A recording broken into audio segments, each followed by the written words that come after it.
ایمان پر فاطمہ یا الہی، ایمان پر فاطمہ یا الہی، ایمان پر فاطمہ یا الہی۔ الحمدللہ رب العالمین، والصلاة والسلام على سید المرسلین، اما بعد فاعوذ باللہ من الشیطان الرجیم، بسم اللہ الرحمن الرحیم۔ الصلاة والسلام علیک یا رسول اللہ وعلی آلک وصحابک یا حبیب اللہ۔ الصلاة والسلام علیک یا نبی اللہ وعلی آلک وصحابک یا نور اللہ۔ فرمان مصطفیٰ صلی اللہ تعالی علیہ وآلہ وسلم، نیت المؤمن خیر من عملہ، مسلمان کی نیت اس کے عمل سے بہتر ہے۔ اللہ کی رضا کے لیے، ثواب بڑھانے کے لیے اچھی اچھی نیتیں کر لیں، رضا الہی کے لیے، حصول ثواب کے لیے، علم دین حاصل کرنے کے لیے بیان میں شریک رہوں گا۔ جو باتیں سنوں گا اسے یاد رکھوں گا، عمل کروں گا، دوسروں تک پہنچانے کی کوشش کروں گا۔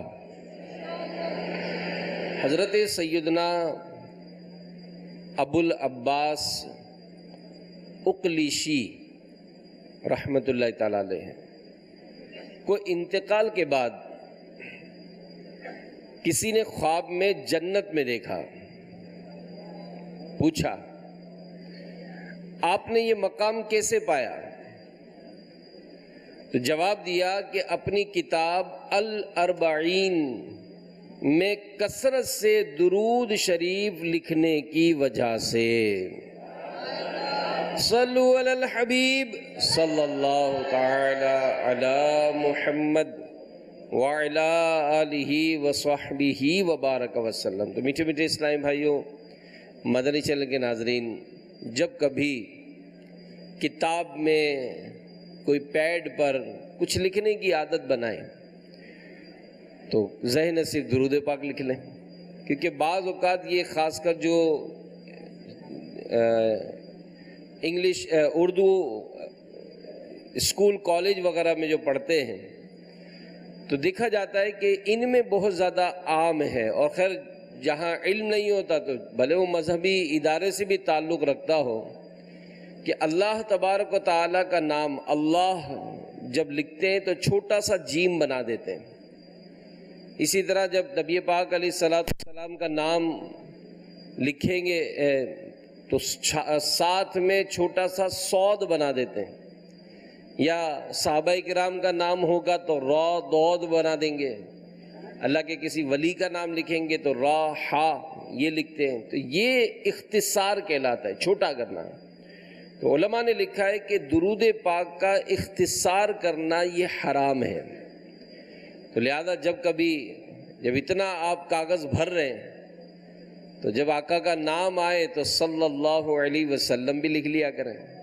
اس کی فضیلت بہت ہے کہ جس نے کتاب میں مجھ پر درود لکھا، حدیث میں ہے، جس نے کتاب میں مجھ پر درود لکھا تو جب تک میرا نام اس میں رہے گا فرشتے اس کے لیے مغفرت کی دعا کرتے رہیں گے۔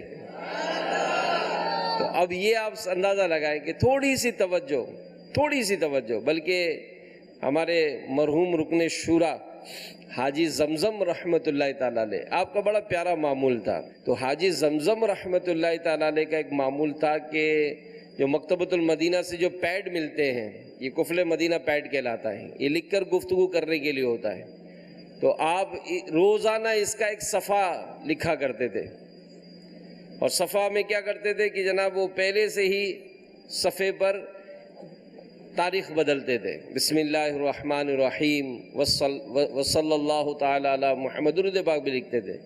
تو روزانہ کا ایک صفحہ بنا لیا، جس میں تاریخ بھی لکھی، بسم اللہ شریف بھی لکھی، صلی اللہ علی محمد درود پاک بھی لکھ لیا، اور پھر پورا دن ہم نے لکھ کر گفتگو کی۔ تو انشاءاللہ یہ کہ یہ عادت اگر بنائیں گے تو کم بولنے کی عادت ہوگی، اچھا بولنے کی عادت ہوگی۔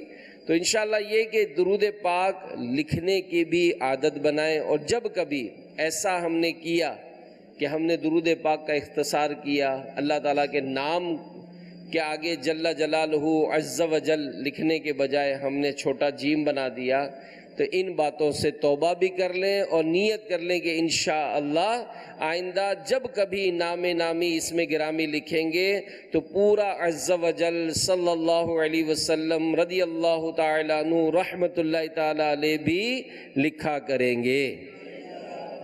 صلو علی الحبیب صلی اللہ تعالی علی محمد۔ عارف باللہ حضرت سیدنا نور الدین عبد الرحمن جامی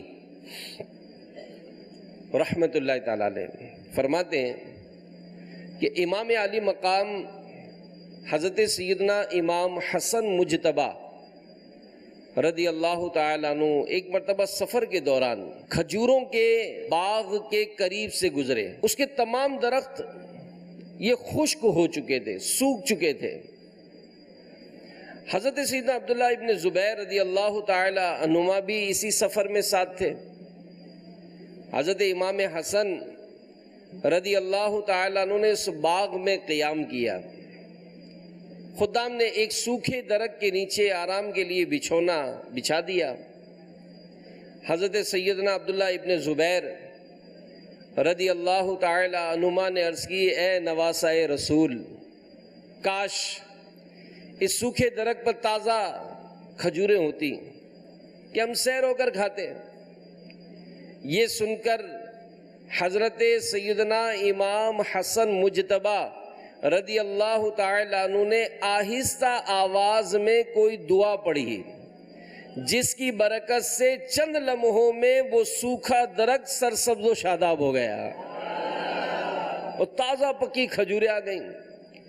یہ منظر دیکھ کر ایک شتربان یعنی اونٹ ہانکنے والا کہنے لگا، یہ سب جادو کا کرشمہ ہے۔ حضرت سیدنا عبداللہ ابن زبیر رضی اللہ تعالی عنہما نے اسے ڈانٹا اور فرمایا، توبہ کر، یہ جادو نہیں بلکہ شہزادہ رسول کی دعائیں مقبول ہے۔ پھر لوگوں نے درخت سے کھجوریں توڑی اور قافلے والوں نے بھی خوب کھائیں۔ راکب دوش شہنشاہ امم یا حسن ابن علی کر دو کرم، یا حسن ابن علی کر دو کرم، یا حسن ابن علی کر دو۔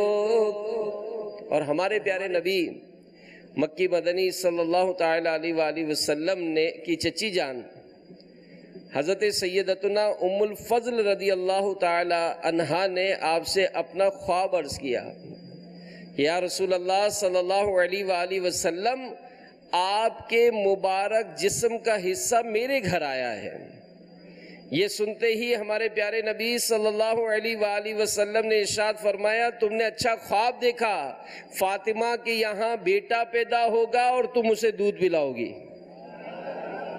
جب سیدتنا فاطمہ الزہرا رضی اللہ تعالی عنہ کے ہاں امام حسن مجتبی رضی اللہ تعالی عنہ کی ولادت ہوئی تو سیدتنا ام الفضل رضی اللہ تعالی عنہ نے امام حسن رضی اللہ تعالی عنہ کو دودھ پلایا۔ تو آج 16 رمضان ہے اور امام عالی مقام، امام ہمام، امام عرش مقام حضرت سیدنا امام ابو محمد حسن مجتبی رضی اللہ تعالیٰ عنہ کی ولادت باسعادت 15 رمضان المبارک 3 ہجری میں ہوئی تھی۔ تو آپ رضی اللہ تعالیٰ عنہ کا مبارک نام حسن، کنیت ابو محمد اور القاب تقی، سید، سبت رسول اللہ اور سبت اکبر ہے۔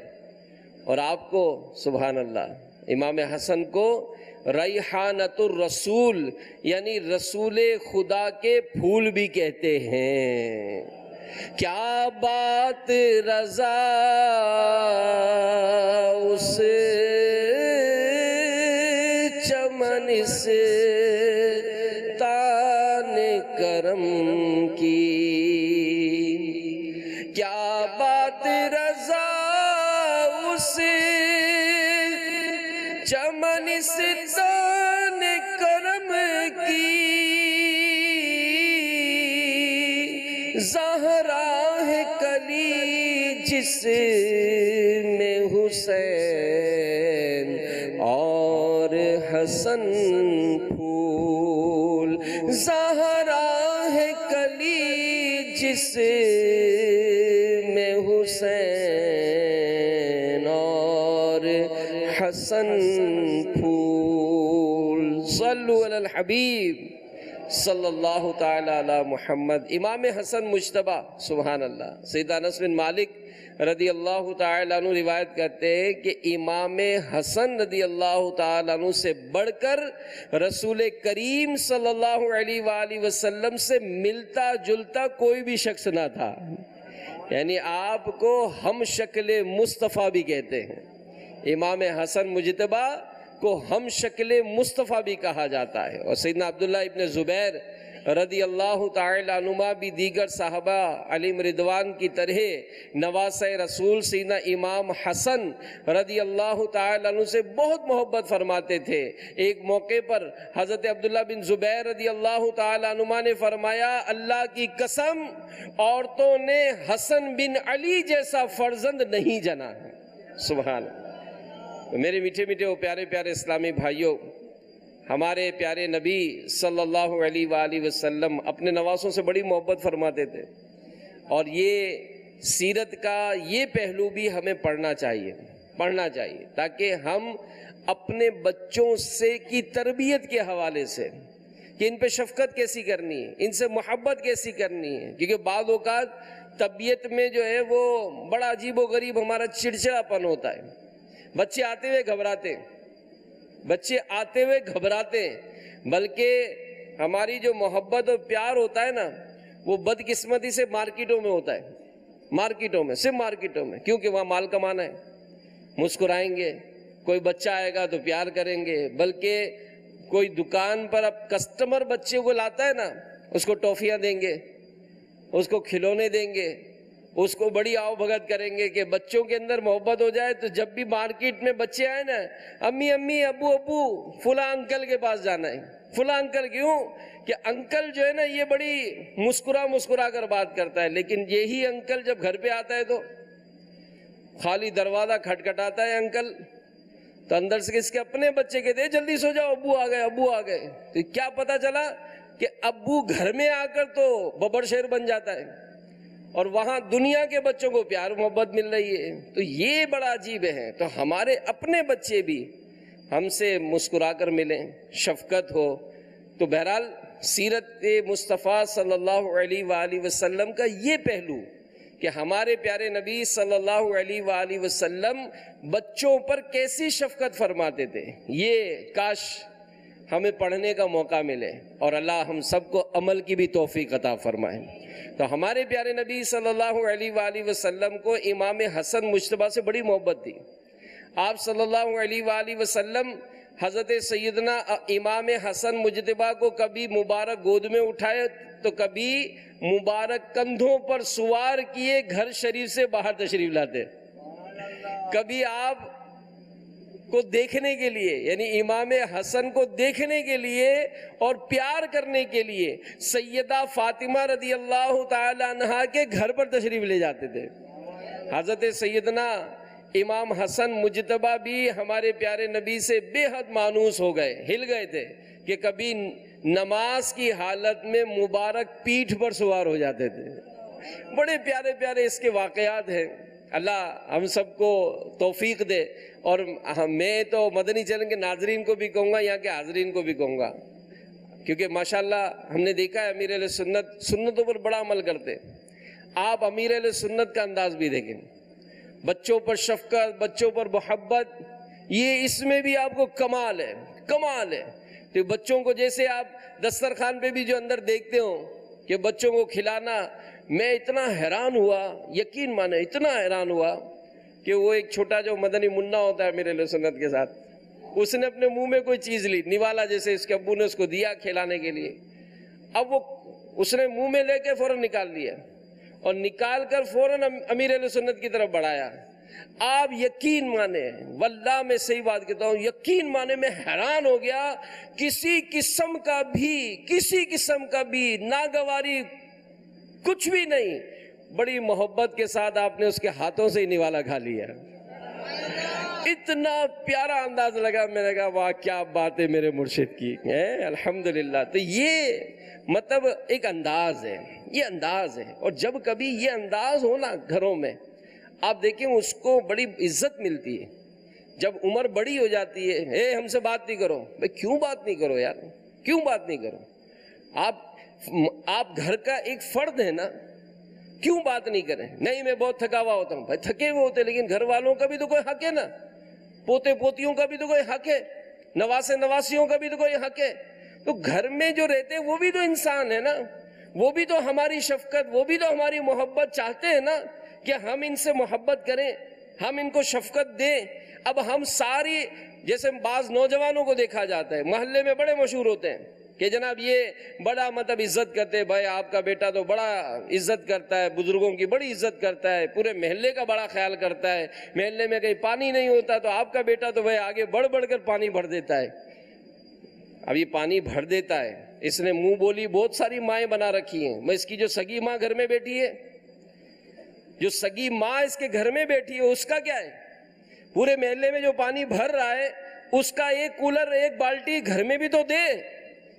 آپ کی ماں بھی تو انتظار کر رہی ہے اسی پانی کا، کہ جس پانی کو آج گھر میں آیا نہیں ہے تو پتہ چلتا ہے سارے محلے کے بزرگوں سے بڑی محبت سے ملے، چاچا کو کام ہو کو اٹھانا ہے کرنا ہے، اور سگے والد سے ہاتھ بھی نہیں ملا رہے ہیں، ہاتھ بھی نہیں چوم رہے ہیں. تو یہ انداز غلط ہے، یہ انداز غلط ہے. تو اگر ہم بڑے ہیں بچوں پر شفقت کریں، اور جو چھوٹے ہیں وہ بڑوں کی عزت کریں.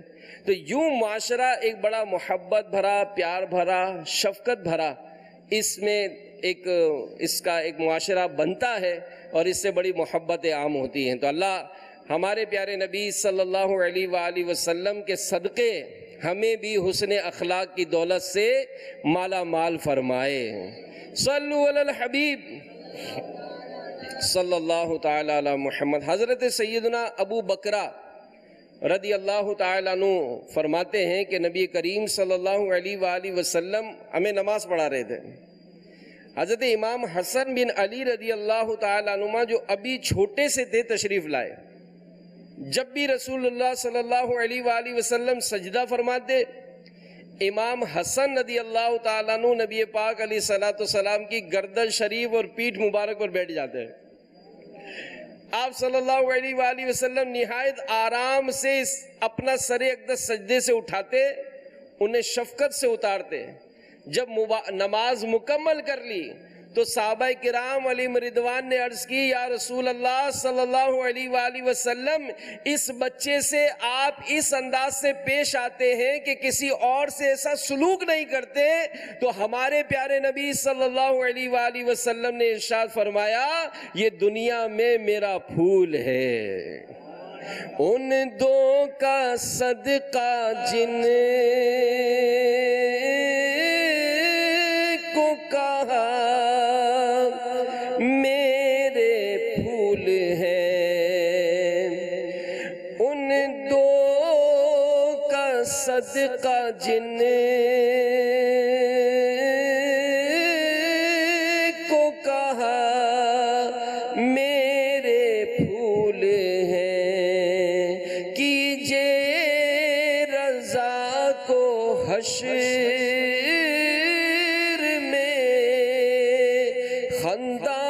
مثال گل.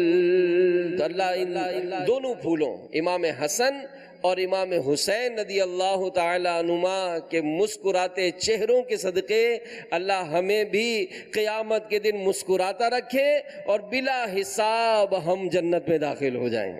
صلو علی الحبیب صلی اللہ تعالی علی محمد وعلی آلہ وصحبہ وبارک وسلم۔ تو میرے میٹھے میٹھے پیارے پیارے اسلامی بھائیوں،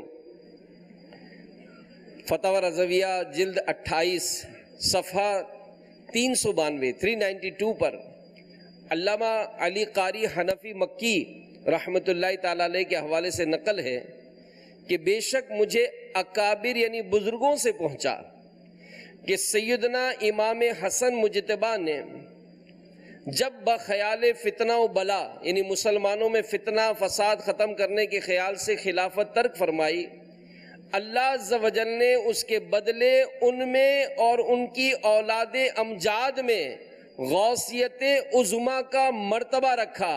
پہلے قطب اکبر یعنی پہلے غوث اعظم خود حضور سیدنا امام حسن ہوئے، اور اوسط یعنی بیچ میں صرف حضور سیدنا عبد القادر، اور آخر میں حضرت امام مہدی ہوں گے۔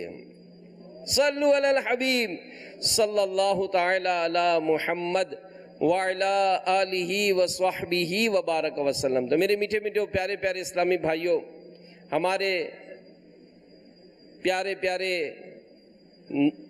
اللہ کے نبی کے نواسے امام حسن مجتبی رضی اللہ تعالیٰ عنہ، سبحان اللہ، یہ ان کی بڑی پیاری پیاری کرامات یا امیر علیہ سنت نے مرتب فرمائی ہیں۔ ایک بڑی پیاری بات میں نے پڑھی، انشاءاللہ آپ کے بھی علم میں اضافہ ہوگا۔ امیر المومنین سیدنا عثمان غنی رضی اللہ تعالیٰ عنہ نے نکاح کی دعوت میں شرکت کے لیے امام حسن رضی اللہ تعالیٰ عنہ کو پیغام بھجوایا۔ جب آپ تشریف لائے تو امیر المومنین سیدنا عثمان رضی اللہ تعالیٰ عنہ نے اپنے ساتھ مسند پر بٹھایا۔ حضرت سیدنا امام حسن رضی اللہ تعالیٰ عنہ نے فرمایا کہ میرا روزہ ہے، اگر میرے علم میں یہ بات آ جاتی کہ آپ دعوت فرمائیں گے تو میں نفل روزہ نہ رکھتا۔ سیدنا عثمان غنی رضی اللہ تعالیٰ عنہ نے ارشاد فرمایا، آپ چاہیں تو، بڑی پیاری بات ہے، بڑی پیاری بات ہے، شاید کتابوں میں آپ نے اگر پڑھی ہو تو شاید وہ مطالعے میں گزر گئی ہو۔ عثمان غنی رضی اللہ تعالیٰ عنہ نے فرمایا کہ آپ چاہیں تو آپ کے لیے وہی اہتمام کیا جائے جو ایک روزے دار کے لیے کیا جاتا ہے۔ امام حسن رضی اللہ تعالیٰ عنہ نے پوچھا کہ روزہ دار کے لیے کیا اہتمام کیا جاتا ہے؟ ارشاد فرمایا وہ یہ کہ روزہ دار کو سرما اور خوشبو لگائی جائے۔ اللہ اکبر، روزہ دار کو سرما اور خوشبو لگائی جائے۔ پھر امیر المومنین سیدنا عثمان غنی نے سرما اور خوشبو منگوائی اور آپ رضی اللہ تعالیٰ عنہ کو یہ دونوں چیزیں لگائیں۔ تو امیر اہل سنت لکھتے ہیں کہ اے عاشقان صحابہ و اہل بیت، اس حکایت سے ہمیں یہ معلوم ہوا کہ اگر مسلمان پہلے سے کھانے کی دعوت دے تو موقع کی مناسبت سے اس کی دل جوئی کی خاطر روزہ نفل ترک کر دینا مناسب ہے۔ اور یہ بھی پتہ چلا کہ اگر کوئی روزہ دار گھر میں آ جائے، اب اس کو کھلا پلا تو نہیں سکتے، تو اس موقع پر اس کو خوشبو لگائی جائے اور اس کی آنکھوں میں سرما لگایا جائے۔ کیا بات! صلو علی الحبیب صلی اللہ تعالی علی محمد۔ یا ضمناً ایک بات عرض کروں، یہ رسالہ جو ہے نا، یہ میرا خیال ہے 10 روپے یا 12 روپے کا ہوگا۔ یعنی آپ اندازہ لگائیں کہ امیر علیہ سنت ماشاء اللہ جو رسالے مرتب فرماتے ہیں، ایک چھوٹا سا رسالہ ہمارے لیے کتنا زبردست علم دین کا خزانہ ہوتا ہے، لیکن ہمارا عموماً پریکٹس نہیں ہوتی۔ میں خاص کر معتکفین کو، بالعموم مدنی چینل کے ناظرین کو ایک دعوت پیش کروں گا، اپنا ایک معمول بنا لیں کہ روزانہ کم از کم ایک رسالہ یہ پڑھنے کی عادت بنائیں، کیونکہ اب تک تقریباً 100 سے زائد رسائل امیر علیہ سنت مرتب فرما چکے ہیں، 100 سے زائد۔ اللہ توفیق دے، مدنی مکتبۃ المدینہ سے پورے رسالوں کا پیکٹ لے لیں، اپنے گھر میں رکھ لیں، ایک لسٹ بنا لیں اور ہر سال وہ رسالے پڑھتے جائیں۔ 100 ہو جائیں دوبارہ شروع کر دیں، پھر 100 ہو جائیں دوبارہ شروع کر دیں۔ انشاءاللہ عز و جل آپ کی معلومات میں حیرت انگیز اضافہ ہو جائے گا۔ اور امام حسن رضی اللہ تعالیٰ عنہ کا یوم ولادت ہم نے منایا 15 رمضان المبارک۔ اللہ توفیق دے 15 رسالے لے کے تقسیم کر دیں، 1500 رسالے لے لیجئے، 1,15,000 کے رسالے لے لیجئے، جتنا حسب توفیق یہ رسائل لے کر اس کو تقسیم کریں گے تو انشاءاللہ عز و جل اس سے علم دین عام ہوگا اور اس کی برکتیں نصیب ہوں گی۔ یہاں پر ایک اور روایت سنیے کہ تابعی بزرگ حضرت سیدنا ابو الحورا فرماتے ہیں کہ میں نے امام حسن بن علی رضی اللہ تعالی عنہما سے پوچھا کہ آپ کو رسول اللہ صلی اللہ علیہ وآلہ وسلم سے سنی ہوئی کوئی حدیث یاد ہے؟ فرمایا یہ حدیث یاد ہے کہ بچپن میں ایک مرتبہ میں نے صدقے یعنی زکوٰۃ کی کھجوروں میں سے ایک کھجور اٹھا کر منہ میں ڈال لی تو نانا جان رحمت عالم یان صلی اللہ علیہ وآلہ وسلم نے میرے منہ سے وہ کھجور نکالی اور صدقے کی کھجوروں میں واپس رکھ دی۔ عرض کی گئی یا رسول اللہ صلی اللہ علیہ وآلہ وسلم اگر ایک کھجور انہوں نے اٹھائی تو اس میں کیا حرج ہے؟ پیارے نبی صلی اللہ علیہ وآلہ وسلم نے ارشاد فرمایا کہ ہم آل محمد کے لیے صدقے کا مال حلال نہیں ہے۔ مفسر شہیر حکیم الامت مفتی احمد یار خان رحمت اللہ تعالی علیہ میرات جلد 3 صفحہ 46 پر لکھتے ہیں بڑی اہم بات کہ اپنی نا سمجھ اولاد کو بھی ناجائز کام نہ کرنے دے۔ وہ دیکھو حضرت حسن رضی اللہ تعالیٰ عنہ اس وقت بہت ہی کم عمر تھے مگر نبی پاک علیہ السلام نے انہیں بھی زکوٰۃ کا چھوارا یعنی سوکھی کھجور کھانے نہیں دی۔ تو میٹھے میٹھے اسلامی بھائیوں، مدنی چینل کے ناظرین، ہمارے پیارے نبی صلی اللہ علیہ وآلہ وسلم نے اپنے پیارے نواسے امام حسن کی کیسی تربیت فرمائی کہ اور اس میں ہمارے لیے مدنی پھول ہے کہ بچوں کی تربیت ابتدائی عمر سے کرنی چاہیے۔ اس کا نوٹس ہم نہیں لیتے ہیں، بچے لڑائی کرتے ہیں ہم نوٹس نہیں لیتے، بچے مارتے ہیں ایک دوسرے کسی کو مار کے آ گئے، بلکہ یہاں تک تو بعض نادانوں کو دیکھا ہے کہ اگر کوئی بچہ پٹ کے آ جائے نا، کوئی بچہ پٹ کے آ جائے روتا ہوا اور آ کر ہم کہے کہ ابو فلاں نے مجھے مارا ہے تو ابو اس کو اور مارتا ہے کہ تیرے ہاتھ میں کیا چوڑی ہے، تو نہیں مار سکتا۔ اس طرح سے اس کو جوش دلاتے کہ اس نے تجھے مارا تو بھی اس کو مار، یعنی لڑائی کر، یہ سکھایا جاتا ہے۔ اور اس طرح سے اگر کوئی چیز کوئی ایسی گالی نکال دی کسی نے ہم اس کو نوٹس نہیں لیتے، کوئی کسی کی کوئی چیز اٹھا کر لے آیا ہم نوٹس نہیں لیتے اس کا تو ایسی تباہی مچتی ہے بعض اوقات۔ امیر اہل سنت نے اپنے ایک بیان میں فرمایا، بلکہ مدنی مذاکرے میں بھی اس کی مثال عطا فرمائی کہ ایک ڈاکو کو پولیس نے پکڑ لیا، اب وہ ڈاکو بھی تھا اور اس نے کئی قتل بھی کیے ہوئے تھے۔ اس کا جب کیس چلا تو آخر اس کو سزائے موت ہو گئی۔ پھانسی کے پھندے پر چڑھانے سے پہلے اس کو پوچھا گیا کہ بتاؤ تمہاری زندگی کی آخری خواہش کیا ہے؟ وہ کہنے لگا کہ مجھے میری ماں سے ملنا ہے، میں اپنی ماں سے ملنا چاہتا ہوں۔ اب ظاہر ہے یہ ایک ایسا موقع ہوتا ہے کہ انتظامیہ کے بھی کچھ ایسے اصول ہوتے ہوں گے کہ چلو بھائی رشتہ داروں سے اس کی ماں سے اس کو ملوائیں تاکہ کچھ معافی تلافی کر لے گا۔ جب اس کی ماں کو لایا گیا اور جیسے ہی اس کی ماں اس کے قریب گئی، اچانک اس نے اپنی ماں کے بالوں کو پکڑا اور اپنی ماں کے کان کو اس نے زور سے اپنے دانتوں میں لے کر چبانا شروع کر دیا، خونم خون لہو لہان کر دیا اس کو۔ لوگوں نے بڑی مشکل سے اس کو چھڑوایا اور اس کو ڈانٹا اور جھاڑا اس کو کہ بدبخت، ابھی تو تھوڑی دیر میں پھانسی کے پھندے پر چڑھے گا، جاتے جاتے بھی تو اپنی ماں کو اتنا ستا کر اتنی تکلیف دے دی، تو یہ شرم نہیں آتی؟ وہ ڈاکو جو قاتل بھی تھا کہنے لگا کہ میں نے جو ڈکیتیاں کی، میں نے جو قتل کیے، اس کی قصوروار یہی میری ماں ہے۔ میں ایک دن بچپن میں اپنے اسکول سے اپنے ساتھی کی پینسل چرا کر لایا تھا، میری ماں کو آ کر بتایا میں نے، تو میری ماں نے اس پر میری کوئی سرزنش نہیں کی، مجھے ڈانٹا نہیں، مجھے سمجھایا نہیں، اور میرے آنے اس پینسل کو لانے کا ایک بس بات سن لی۔ آہستہ آہستہ میں چیزیں لاتا گیا، مجھے کبھی کسی نے نہیں سمجھایا، یہاں تک کہ میری چوری کی عادت پڑی، یہاں تک کہ میں نے ڈاکے ڈالنے شروع کیے، یہاں تک کہ بڑھتے بڑھتے میرے ہاتھ سے قتل ہو گئے۔ آج اگر میں پھانسی کے پھندے پر چڑھ رہا ہوں تو اس کی قصوروار میری ماں ہے۔ تو یہ جو بچے بچپن سے جو کرتے ہیں، یہ ان کی عادت بنتی ہے۔ تو اگر آج ہمارے بچے مسجد میں گئے، کسی کی چپل اٹھا کے لے آئے، ہم کہیں بیٹا یہ کیا ہے، اور میری چپل بھی لے گیا تھا، میں بھی اپنے کسی کی چپل، بھائی کیوں لے کر آ گئے کسی کی؟ آپ کی چپل اگر کوئی لے گیا، اور یہ اصول یہاں جو معتقد موجود ہیں یہ بھی ذہن میں بٹھائیں۔ یہ نہیں ہے کہ جناب اگر ہمارے چپل نہیں ملے تو ہم جس کی مرضی آئیں گے چپل لے جائیں گے، نہ، بالکل اجازت نہیں ہوگی، آپ گناہگار ہوں گے، گناہگار ہوں گے، اور یہ سخت گناہ ہے کہ اس طرح سے کسی اور کی چیز بھی استعمال کیوں کی جائے۔ مساجد میں عام طور پہ جہاں سب کچھ جمع ہوتے ہیں، کسی کا تولیہ اٹھا کر لے گئے، بھائی کیوں لے گئے کسی کا تولیہ؟ کسی کا تکیہ نظر آیا سر پہ رکھ کے سو گئے، بھائی وہ بیچارہ جو اپنے گھر سے تکیہ لے کر آیا اس کو تکیے کے بغیر نیند نہیں آتی، آپ آگے پیچھے کر کے اس کا تکیہ غائب کیا، سو گئے، پھر چھپا کے اس کی جگہ پر رکھ دیا۔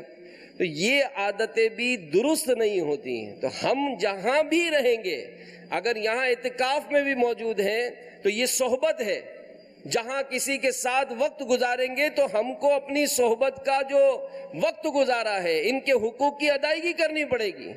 تو بہرحال میرے میٹھے میٹھے پیارے پیارے اسلامی بھائیوں، حضرت عبداللہ بن عمر رضی اللہ تعالی عنہما نے ایک شخص سے فرمایا، اپنے بچے کی اچھی تربیت کرو، کیونکہ تم سے تمہاری اولاد کے بارے میں پوچھا جائے گا کہ تم نے اس کی کیسی تربیت کی اور تم نے اسے کیا سکھایا۔ تو ہم کہیں جھوٹ بولنا تو نہیں سکھا رہے، جی ہاں، آپ کہیں گے یار جھوٹ بولنا کیسے سکھاتے ہیں؟ آپ جھوٹ بولنا سکھا رہے ہیں، نا ہم تھوڑی سکھاتے ہیں، آپ سکھا رہے ہیں۔ نہیں جناب، ہم جھوٹ بولنا نہیں سکھاتے، آپ سکھا رہے ہیں۔ کیسے؟ کسی نے دروازے پہ دستک دی، مثال ہے آپ سے کوئی رقم مانگتا ہے، اس نے دروازے پر آ کر دستک دی، آپ نے دیکھا کہ فلاں آیا ہوا ہے، بیٹے سے جا کر کہا کہ اگر وہ پوچھے نا ابو کو بلاؤ کہ ابو نہیں ہے گھر پہ۔ آپ کیا سکھا رہے ہیں؟ آپ جھوٹ بولنا سکھا رہے ہیں۔ گھر پر فون آیا اور آپ کو پتا ہے، نمبر دیکھ لیا کہ فلاں کا نمبر ہے، کہو ابو نہیں ہے، ابو نہیں ہے۔ تو اچھا ابو نہیں ہے تو کسی چھوٹے بچے نے اٹھایا، اور اٹھا کر جب اس نے پوچھا کہ بیٹا ابو ہیں؟ نہیں، وہ ابو کہہ رہے ہیں کہ بول دو ابو نہیں ہے، یہ بول دیا اس نے۔ تو اس طرح کے بھی بسا اوقات ہماری ناک کٹتی ہے کہ بچے بول دیتے ہیں اور ایسا بولتے ہیں کہ پھر ہم کو شرمندگی ہوتی ہے۔ اس نے کہا اپنے بچے کو کہ بیٹا کہہ دو ابو نہیں ہے، اور فون اٹھا کر کہہ رہے ہیں کہ وہ ابو کہہ رہے ہیں کہ بول دو ابو نہیں ہے، تو یہ بول دیا اس نے۔ تو اگر ایسا کبھی ہوگا تو ہم اپنے بچوں کی اچھی تربیت کریں، ان کے سامنے جھوٹ نہیں بولنا، ان کے سامنے جھوٹ نہیں بولنا۔ تو بہرحال اللہ تعالی ہم سب کو برکت نصیب فرمائے اور دین اسلام کی مبارک تعلیمات پر عمل کرنے کی توفیق عطا فرمائے۔ ہمارے امام حسن مجتبیٰ، سبحان اللہ، یہ بڑے سخاوت ان کی بڑی مشہور تھی، سبحان اللہ۔ ایک ایمان افروز واقعہ سناتا ہوں۔ حسنین کریمین، امام حسن و حسین رضی اللہ تعالیٰ عنہما اور عبداللہ ابن جعفر رضی اللہ تعالیٰ عنہ، یہ تینوں حج کے لیے جا رہے تھے۔ کھانے پینے اور سامان کا اونٹ یہ بہت پیچھے رہ گیا۔ اب بھوک پیاس سے بیتاب ہو کر یہ صاحبان راستے میں ایک بڑھیا کے خیمے یعنی کیمپ میں گئے اور اس سے فرمایا کہ ہم کو پیاس لگی ہے۔ تو اس نے ایک بکری کا دودھ نکال کر ان تینوں کو پیش کر دیا۔ دودھ پی کر انہوں نے فرمایا کہ کچھ کھانے کے لیے لاؤ۔ تو بڑھیا نے کہا کہ کھانے کو تو کچھ موجود نہیں، آپ اسی بکری کو ذبح کر کے کھا لیجئے۔ ان صاحبان نے ایسا ہی کیا۔ کھانے پینے سے فارغ ہو کر انہوں نے کہا کہ ہم قریشی ہیں، جب سفر سے واپس آئیں گے تو تم ہمارے پاس آنا، ہم تمہاری اس احسان کا بدلہ دیں گے۔ یہ کہہ کر یہ تینوں صاحبان آگے روانہ ہو گئے۔ جب اس بڑھیا کا شوہر آیا تو ناراض ہوا کہ تو نے بکری ایسے لوگوں کی خاطر ذبح کر دی جن کو ہم پہچانتے ہی نہیں اور نہ ہی ان سے کوئی دوستی ہے۔ اب اس واقعے کو کچھ مدت گزر گئی، اس بڑھیا اور اس کے خاوند کو مدینہ منورہ جانے کو موقع ملا، ضرورت پڑی، وہاں پہنچے تو اونٹ کی مینگنیاں چن چن کر جمع کر کے بیچتے تھے تاکہ پیٹ بھر سکے۔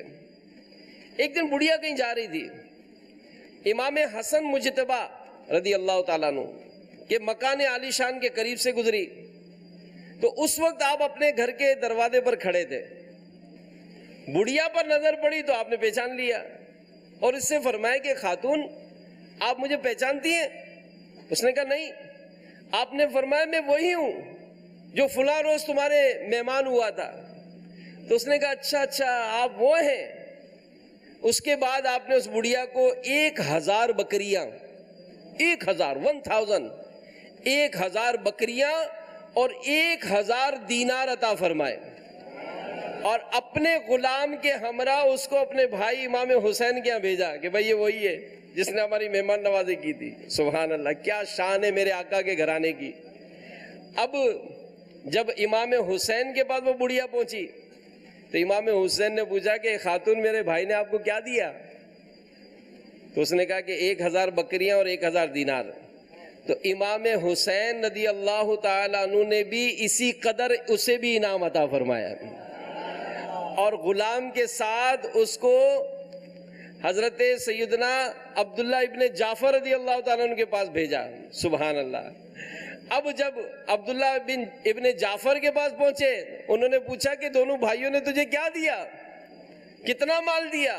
تو اس نے کہا دونوں حضرات نے 2000 بکریاں اور 2000 دینار عطا فرمائے. حضرت سیدنا عبداللہ ابن جعفر رضی اللہ تعالیٰ عنہ نے بھی اس کو 2000 دینار اور 2000 بکریاں عطا فرمائی. یوں وہ بڑھیا 4000 بکریاں اور 4000 دینار لے کر اپنے شوہر کے پاس پہنچی. یہ اللہ کی راہ میں خرچ کرنے کے جو واقعات ہیں سبحان اللہ, یعنی کہ کتابوں میں لکھا ہے کہ امام حسن مجتبی رضی اللہ تعالیٰ عنہ نے دو بار اپنے گھر کا سارا اور 3 مرتبہ آدھا مال و اسباب یہ راہ خدا میں خرچ کر دیا. یہ جذبہ ہوتا تھا ان کا. بلکہ میں آپ کو ضمناً اس میں ایک بڑی پیاری بات بتاؤں کہ ایک مرتبہ ایک ٹیوب ویل پر کچھ عورتیں پانی بھر رہی تھیں, کچھ کپڑے دھو رہی تھیں. ایک عورت نے دوسری سے پوچھا بہن آج تو نے کیا کھایا ہے؟ تو اس نے کہا کہ میں تو 1 مہینے سے کھیر کھا رہی ہوں. تو اس نے پوچھا کہ 1 مہینے سے کھیر کھا رہی ہوں؟ کہا ہاں. کیسے؟ کہا کہ 1 مہینے پہلے میں نے کھیر کی دیگ چڑھائی تھی, بس تب سے روز کھا رہی ہوں. ایک عورت دور بیٹھی کپڑے دھو رہی تھی, اس کو بھی کھیر بڑی اچھی لگتی تھی. تو اس نے کہا یہ تو بڑا اچھا طریقہ ہے, میں بھی آج پکا لیتی ہوں 1 دیگ, روزانہ کھایا کروں گی. چنانچہ اس نے بھی گھر جا کے دیگ چڑھا دی اور دیگ چڑھا کر اس نے اسٹور میں رکھ دی, تھوڑی سی کھیر نکال کر کھائی. دوسرا دن آیا, اس نے پھر کھیر نکال کے کھائی. اب جب تیسرا دن آیا تو کھیر میں ہلکی سی بو آ رہی تھی اور چوتھے دن تو اتنی بدبو تھی کہ کھایا نہیں گیا, ساری پھینک دی اس نے. چند دن کے بعد پھر جب ٹیوب ویل پہ جمع تھی عورتیں, اس عورت سے پھر کسی نے پوچھا کہ بہن آج کیا کھایا تم نے؟ اس نے کہا 1 مہینے سے میں تو کھیر کھا رہی ہوں. وہ بڑی حیران ہوئی, اس نے کہا میں آج جا کے پوچھوں تو صحیح بھائی ایسا ہے کون سا طریقہ ہے, تمہاری کھیر کیسے خراب نہیں ہوتی ہے؟ تو اس نے جا کر اس عورت سے پوچھا کہ بہن تم نے کچھ دنوں پہلے بھی بتایا تھا کہ 1 مہینے سے تم کھیر کھا رہی ہو اور 1 مہینے پہلے تم نے دیگ چڑھائی تھی, تو میں نے بھی گھر جا کر دیگ چڑھائی اور کوٹڑی میں رکھ دی تھی دیگ. 1 دن کھائی, 2 دن کھائی, تیسرے دن ہلکی بو تھی اور چوتھے دن تو خراب ہو گئی یہ ساری کھیر. تمہارا طریقہ کیا ہے؟ تمہاری کھیر خراب نہیں ہوتی ہے, تم نے کس طرح پکایا ہے؟ تو مسکرانے لگی اور کہنے لگی کہ 1 مہینے پہلے جب میں نے کھیر پکائی تھی نا تو سارے محلے میں بانٹ دی تھی. اب روزانہ کسی کے گھر کھیر پکتی ہے, وہ مجھے بھیجتی ہے اور میں کھا لیتی ہوں. تو یہ ایک انداز ہے نا. تو اب اگر ہم کچھ دیں گے, اللہ کی راہ میں خرچ کریں گے, تو اللہ ہمیں بھی عطا فرمائے گا. لیکن یہ سودا کون کرے؟ ہم تو بس روز کھانے والے ہیں, کھلانے والا کہاں ہوگا؟ اللہ کی راہ میں دینے والا کہاں ہوگا؟ تو ہمارے اسلاف, ہمارے بزرگوں کی سیرت کہ امام حسن مجتبی سے محبت کرنے والوں کو یہ درس کہ آپ نے اپنی زندگی میں اپنے گھر کا سارا مال 2 بار اور 3 بار آدھا مال اللہ کی راہ میں خرچ کر دیا. تو آج ہمیں موقع ملتا ہے. کئی ایسے ہمارے غریب رشتہ دار ہوتے ہیں, کئی ایسے جان پہچان والے لوگ ہوتے ہیں جن کی مدد کرنی چاہیے، لیکن کہاں؟ آج فیضان دعوت اسلامی الحمدللہ ہم پا رہے ہیں، مدنی چینل دیکھ رہے ہیں، مدرسے میں اگر ہم ہاتھ اٹھوائیں کہ بھائی بتائیں کس کی اولاد میں سے، کس کے رشتہ داروں میں سے، کس کے یہاں پر کوئی دعوت اسلامی کے مدرسے میں پڑھا ہو، میں کہوں گا ہر دوسرا آدمی آپ کو ہاتھ اٹھاتا نظر آئے گا، میرے بیٹے نے حفظ کیا ہے، میری بیٹیوں نے پڑھا ہے، میں نے خود قرآن یہی درست کیا ہے۔ تو یہ کسی نے ایسے مدرسے قائم کیے تھے نا، جو بڑھتے بڑھتے آج 2750 ہو گئے۔ آج آپ دیکھیں معاشرے میں تقریباً 74,000 حفاظ اس مدنی منع اور مدنی منیاں آپ کی دعوت اسلامی نے فراہم کیے ہیں۔ 2 لاکھ مدنی منع اور منیاں ایسی جن کو ناظرہ قرآن پاک پڑھایا ہے، 550 جامعۃ المدینہ جس میں درس نظامی کرایا جا رہا ہے، جس میں آگے چل کر ان کو مفتی بننے کا شوق دلایا جا رہا ہے۔ یوں معاشرے میں دین اور مذہب کے معاملات کو بہتر سے بہتر بنانے کی کوشش کی جا رہی ہے، لیکن ہم خود سوچیں ہمارا اس میں حصہ کتنا۔ محلے میں ہم دعوت اسلامی کی مسجد بنی، آئے تھے اسلامی بھائی، بول کے گئے، ترغیب دلائی، ہاں مجھ سے رابطہ کر لینا، میں بھی دوں گا۔ بھائی وہ تم پلاٹ خرید لیا، اب چلو بن رہا ہے مسجد، کچھ خرچ کر دو۔ جی میں ضرور کوشش کرتا ہوں۔ مسجد پوری بن گئی، میرا تو 1 روپیہ بھی خرچ نہیں ہوا۔ تو آپ کا روپیہ خرچ نہیں ہوا، بلکہ آپ کو توفیق ہی نہیں ملی۔ آپ کو رونا چاہیے کہ یا اللہ میرا مال، میری جان، میرا وقت، میرا ذہن، اے اللہ اپنے دین کی خدمت کے لیے قبول فرما۔ یہ بڑے کرم کے ہیں فیصلے، یہ بڑے نصیب کی بات ہے کہ جس کا مال خرچ ہو جائے، جس کو اللہ تعالیٰ یہ سعادت دے کہ وہ دین اسلام کی سربلندی کے لیے اپنا تن من دھن قربان کرنے کی کوشش کرے۔ لیکن کہاں؟ افسوس بھی نہیں ہوتا ہے۔ محلے میں مسجدیں بن جاتی ہیں، مدرسے بن جاتے ہیں، آپ کا مال آپ کے پاس ہی ہے، چلے کھا کر کتنا کھا لیں گے، استعمال کر کے کتنا پہن لیں گے، کتنی آسائشیں کر لیں گے، کیا کچھ ہم کو آسائشیں نہیں ملتی ہیں۔ لیکن جہاں دین اسلام کی بات پر خرچ کرنے کی بات آتی ہے ہمارا دل تنگ ہو جاتا ہے۔ تو اے عاشقان رسول، اے عاشقان صحابہ و اہل بیت، اے عاشقان امام حسن مجتبی رضی اللہ تعالیٰ عنہ، میں آپ کو دعوت فکر دے رہا ہوں، غور کریں، سوچیں، اور دین اسلام کی سربلندی کے لیے جہاں مال خرچ کرنے کا موقع آئے اللہ کی راہ میں مال خرچ کریں، جہاں وقت خرچ کرنے کا موقع آئے اللہ کی راہ میں وقت خرچ کریں۔ کہ اگر آپ نے کسی کو کنونس کر رہے ہیں اور کنونس کر کے دنیا کما رہے ہیں، اور دنیا کما کر کہاں لے جائیں گے؟ قبر میں کیا ساتھ آئے گا ہمارے؟ کون سی گاڑی آئے گی؟ کون سی گاڑی میں سیٹ صاحب آپ قبرستان جائیں گے؟ پراڈو میں، مرسیڈیز میں، لینڈ کروزر میں، ایئر کنڈیشن کاروں میں جو آپ کی گیریج میں کھڑی ہے، اس میں جائیں گے آپ؟ نہ سیٹ صاحب آپ تو میت بس میں جائیں گے، آپ کا لاش میت بس میں لے کے جائے گی، آپ کی پراڈو آئے گی قبرستان، آپ نہیں ہوں گے اس میں، آپ نہیں ہوں گے، آپ کی ساری گاڑیاں گیریج میں کھڑی رہ جائیں گی، آپ میت بس میں جائیں گے۔ کون سا لباس پہنیں گے؟ کون سا؟ 1 لاکھ روپے والا، 2 لاکھ والا، 5 لاکھ والا؟ نہ آپ کو تو وہی کفن دیا جائے گا جو لاوارث کو دیا جاتا ہے۔ لاوارث کو جو کفن دیا جاتا ہے وہی کفن ملے گا۔ کتنی دولت لے کر جائیں گے قبر میں؟ 1 کروڑ، 2 کروڑ، 10 کروڑ؟ ارے نہیں، کچھ بھی نہیں۔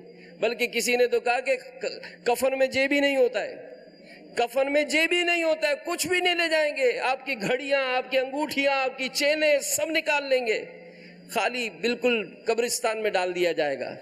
تو ہم دنیا میں جب تک جی رہے ہیں اپنے مال کو اللہ کی راہ میں خرچ کریں۔ اللہ توفیق دے، دعوت اسلامی کا ساتھ دیجئے۔ الحمدللہ دنیا بھر میں یہ مدنی تحریک سنتوں کی عظیم خدمت کر رہی ہے۔ اللہ تعالیٰ اس کار خیر میں ہم سب کو حصہ لینے کی توفیق عطا فرمائے، آمین، بجاہ النبی الامین صلی اللہ تعالیٰ علیہ وآلہ وسلم۔ ایمان پر